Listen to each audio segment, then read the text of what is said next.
नमस्कार, दीप्स किचन मराठीमध्ये मी दीपाली आपलं मनापासून स्वागत करते। चला तर मग आजच्या आपल्या रेसिपीला सुरुवात करूयात। कोथिंबीरची वडी करण्यासाठी मी इथे एक जोडी कोथिंबीरची घेतली होती आणि कोथिंबीर स्वच्छ निवडून त्यानंतर धुवून पाणी निथळून घेतलेलं आहे आणि त्यानंतर मी कट केल्यानंतर कोथिंबीर ह्या कपने 2.5 कप भरलेली आहे आणि ह्या कपने मी 1 कप बेसन पीठ घेतले, 2 चमचे तांदळाचं पीठ, पाव चमचा हिंग, पाव चमचा हळद, 2 चमचे तीळ, 1 चमचा तेल, चवीनुसार मीठ आणि वाटण्यासाठी 6 हिरव्या मिरच्या, 9 ते 10 लसणाच्या पाकळ्या, 1 चमचा जिरे घेतले। सगळ्यात आधी आपल्याला याचं वाटण तयार करून घ्यायचे।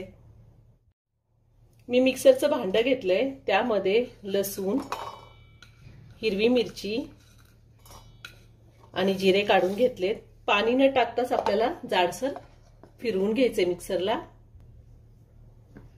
मी हिरवी मिरची, लसूण आणि जिरे मिक्सरला असं जाडसर फिरवून घेतलेले। आता मी ते काढून घेते। आता कोथिंबीर मध्ये आपण हळद घालूया। हळद अगदी थोडी घालायची आहे, त्यातच हिंग घालते, तीळ घालायचे, यातले थोडे तीळ मी शिल्लक ठेवलेत, आपण वरतून लावूयात।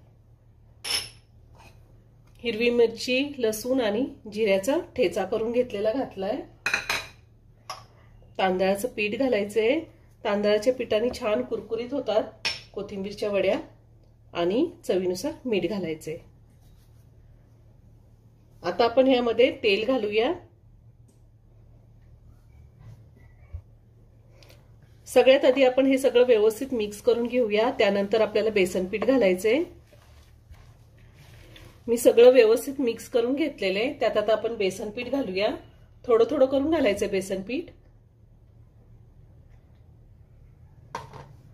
पुन्हा सगळं व्यवस्थित मिक्स करूयात। आता थोडं थोडं पाणी घालून आपण अगदी थोडं पाणी घालायचंय आणि हे पीठ आपण भिजवून घ्यायचंय।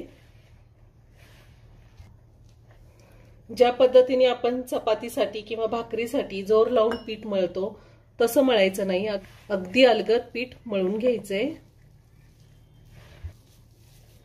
म्हणजे वड्या छान खुसखुशीत होतात। आता राहिलेले पण बेसन पीठ मी सगळं घातलंय।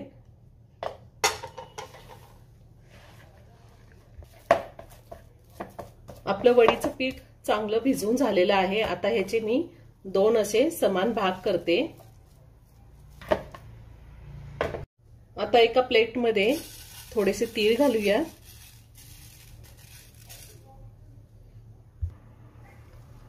आता ह्या पिठाचा आपल्याला एक रोल तयार करून घ्यायचा आहे। हाताला मी तेल लावून घेतलेले आणि असा छान रोल तयार करून घेऊया। आणि आता ह्याला तीळ लावून घेऊया। मी एका चाळणीवर काढून घेते। या चाळणीला मी आधीच तेल लावून घेतलेलं आहे।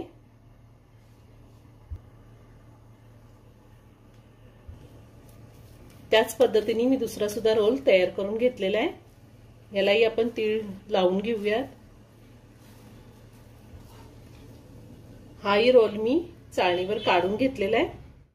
गॅसवर पातेलं ठेवलेलं आहे, पातेल्यात पाणी गरम झाले, त्यावरती आता ही चाळणी ठेवते आणि चाळणीवर आपल्याला झाकण ठेवायचंय। साधारण 15 मिनिटं मी हे रोल वाफवून घेणार आहे। गॅसची फ्लेम मी मीडियमवर ठेवलेली आहे। 15 ते 16 मिनिटं झालेली आहे। कोथिंबीरचे रोल चांगले वाफवून झाले। आता मी गॅस बंद करते आणि थंड झाल्यावर आपण वड्या कट करून घेऊया। कोथिंबीरचे रोल पूर्णपणे थंड झालेले आहेत। आता आपण ते कट करून घेऊया। थंड झाल्यावरच कट करून घ्यायचे आणि जास्त जाडही नाही जास्त पातळही नाही, असे कट करून घ्यायचे।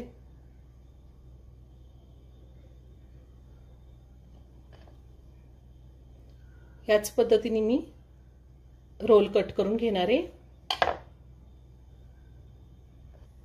मी सगळ्या वड्या कट करून घेतलेल्या आहेत आणि आता आपण त्या तळून घेऊयात।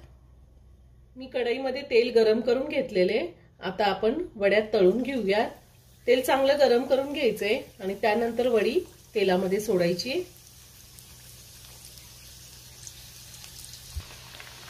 वडी वाफवल्यानंतर अशी जाळीदार दिसली तर आतून वड्या खूप तळल्यानंतर खुसखुशीत होतात, कुरकुरीत लागतात।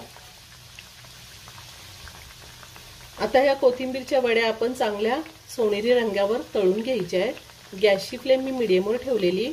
तेल आधी तापून घ्यायचंय, त्यानंतर गॅसची फ्लेम मीडियमवर ठेवायची आहे। वडी छान आपण सोनेरी रंगावर तळून घ्यायची, म्हणजे छान कुरकुरीत होती। ह्या वड्या तुम्ही शालो फ्राय सुद्धा करू शकता। आपली कोथिंबीरची वडी तळून तयार झालेली आहे। आता ती मी काढून घेते। खूप छान झाली आहे। तेल पूर्णपणे निथळून घ्यायचंय आणि त्यानंतर टिश्यू पेपरवर काढून घ्यायची आहे।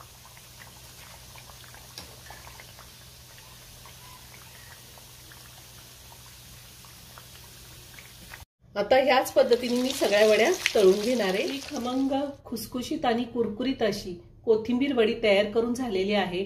खूप छान झाली आहे। तुम्ही एकदा नक्की करून पहा मी सांगितलेल्या पद्धतीने। खूप सुंदर होते। व्हिडिओ जर आवडला तर व्हिडिओला लाईक आणि शेअर करायला विसरू नका। रेसिपी आवडली असेल तर कमेंट करून नक्की कळवा। पुन्हा भेटूया अशाच एका छानशा साध्या आणि सोप्या रेसिपी बरोबर। धन्यवाद।